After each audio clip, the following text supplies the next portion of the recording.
কমিয়ে বাড়িয়ে নিয়ে ভালোভাবে সব সিদ্ধ হয়ে গেছে।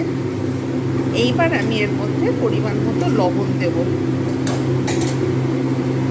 আগে লবণ দিলে চালটা কিন্তু সিদ্ধ হবে না, যার জন্য একটু সময় দিতে হবে। বাতাসা দিয়ে দিলাম দুখানা, হোমমেড গুঁড়ো গরম মশলা, আর এইবার দেবো ঘি। ঘি দিয়ে একটু স্ট্যান্ডিং টাইম দেব, বেশি নয়, অল্প করে ঘি দিয়ে দিলাম।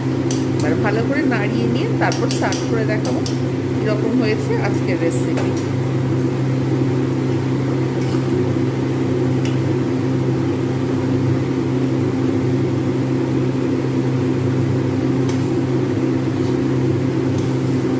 এটা ঠান্ডা আরেকটু হলে, এটা যেহেতু ফুটছে, এই অবস্থায় নামিয়ে নেবো। অতিরিক্ত তাহলে গাঢ় হয়ে গেলে সেটা ভালো লাগবে না।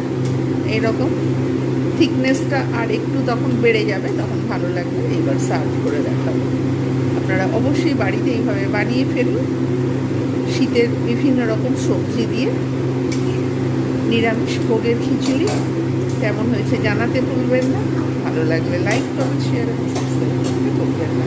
এবার সার্ভ করে দেখাচ্ছি কীরকম হয়েছে।